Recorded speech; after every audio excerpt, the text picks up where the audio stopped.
Pamilyar ba kayo sa halamang ito? Madalas makikitang tumutubo sa mga gilid ng ilog, parang at sa mga masusukal na lugar. Minsan ay mayroong tinik, kaya naman ito ay pinuputol lamang at iniiwasan. Subalit alam mo bang mas masustansya pa pala ito kaysa sa repolyo, pechay, kangkong at kahit pa nga sa mga saluyot. Pero bakit din natin ito pinapansin at binabaliwala nga lamang? Hello, what's up? Your best here. Kaya naman samahan ninyo ako at ating talakayin ang mga pwede palang gawin at magiging pakinabang ng halamang ito na kung tawagin ng ilan ay kulitis. Pero bago tayo magpatuloy, kung bago ka pa lamang dito sa ating channel, ay huwag mong kalimutan na pindutin ang subscribe button at ang notification bell at mag-follow na rin sa ating Facebook page upang lagi kang updated sa aking mga bagong uploads.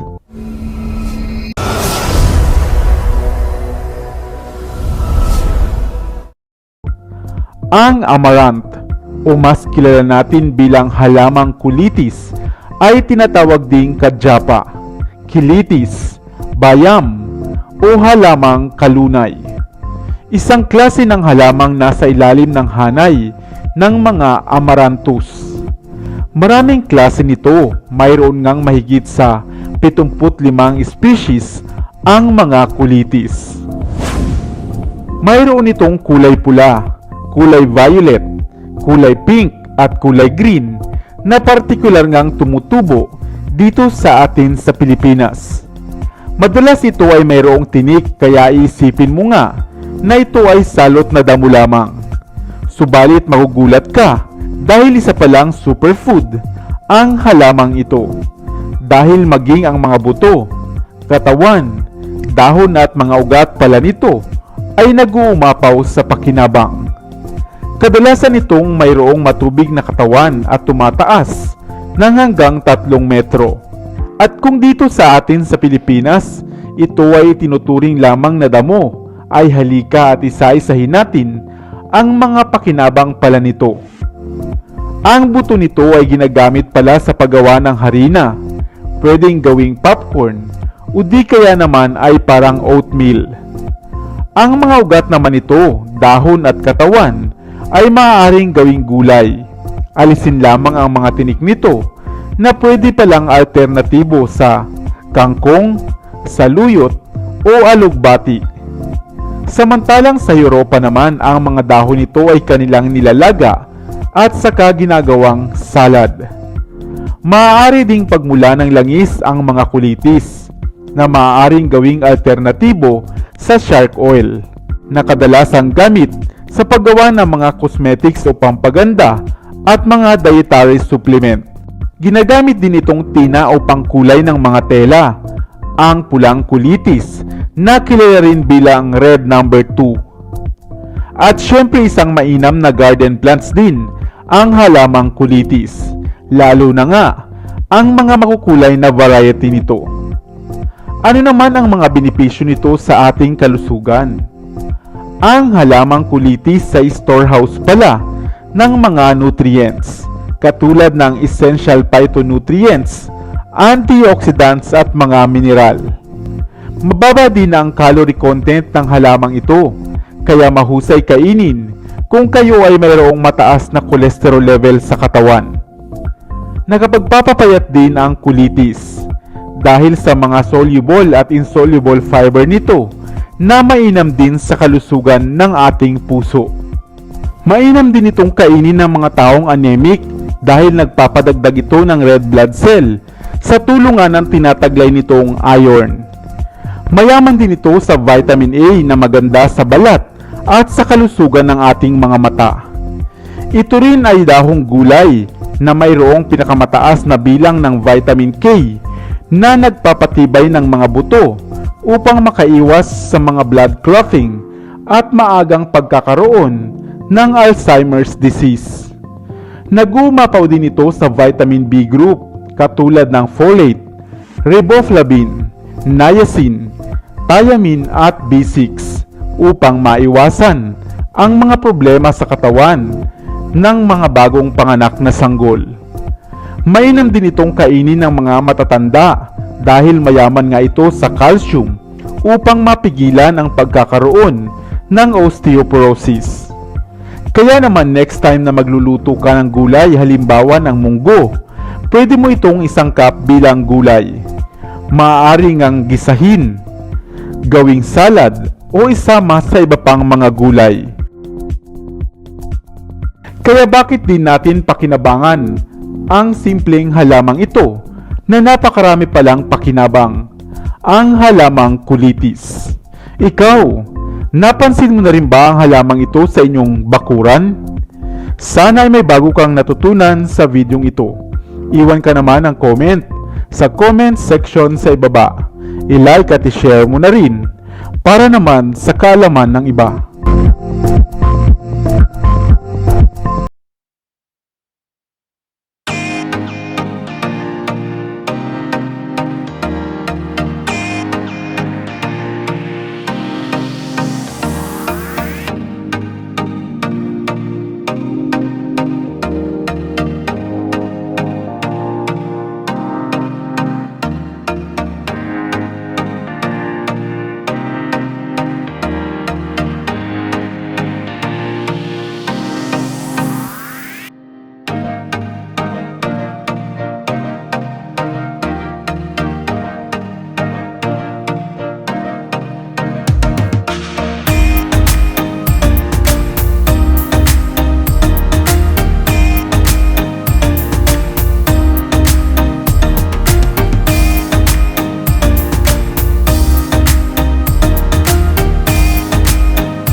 Na may kaugnayan sa ating atay. Tulad ng jaundice, naglilinis ito ng mga toxins na nasa ating katawan. Ang kangkong rin ay mainam para sa mga dalaga o mga kababaihan. Makatutulong ito o ang iron nitong taglay upang punan ang mga kailangang iron ng katawan. Kung mayroon ka namang anemia, lalo na nga sa mga nagbubuntis, ay mainam din itong solusyon. Kung ikaw naman ay hirap sa pagdumi at parating mabigat ang tiyan, kumain lamang ng kangkong. Sapagkat ang laxative content nito ang magpapabalik ng ayos ng pakiramdam at daloy ng tiyan. Mainam rin ang gulay na ito para sa mayroong mga diabetes. Kung mayroon kayong history sa inyong pamilya o sa inyong angkan ng diabetes, ay mabuting isama mo na ang kangkong sa iyong pang-araw-araw na pagkain.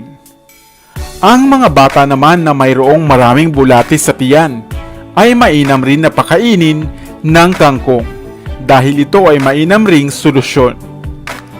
Ang kangkong rin ay pumipigil sa pagkakaroon ng mga maaaring pamumuo ng mga cancer cells.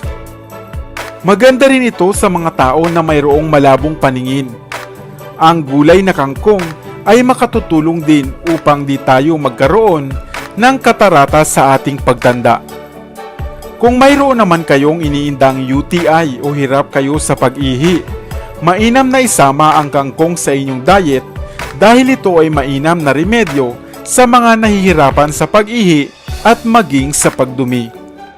At kung akala nyo naman na ang aloe vera lamang ang maganda sa buhok, well, gayon din ang kangkong. Dahil ang mga nutrients na nasa aloe vera ay meron din sa kangkong. Maaari din ito sa mga hirap makasuka o hirap mailabas ang masamang laman ng tiyan na inyong nakain. Kung mayroong problema naman sa balat tulad ng buni, ito rin ay epektibo. Kumain ka lagi ng kangkong upang mapagaling ito. Hindi lamang ito makatutulong upang mawala at mapagaling ang inyong buni, ay mapapaganda rin ito ang kutis ng inyong balat. Kung kayo naman ay mahilig sa mga brand na nangangako na magpapanatili raw ng batang balat o anti-aging effect, dito na kayo sa kangkong. Dahil hindi lamang ito nakatutulong o nakapagpapabata, ay napakasarap din nitong ulam. Subalit lagi lamang nating tandaan na siguraduhing malinis ang kangkong at walang mga uod bago ninyo ito lutuin. Dahil kadalasan nga itong tumutubo sa mga ilog at sa mga tubigan. At ang linta ay dito rin naninirahan. Ikaw, ano ang paborito mong timpla o luto sa gulay na kangkong? At sana ay may bago kang natutunan sa videong ito. Iwan ka naman ng comment sa comment section sa ibaba. I-like at i-share mo na rin para naman sa kaalaman ng iba. Dito na sa Best TV, tayo ay matuto.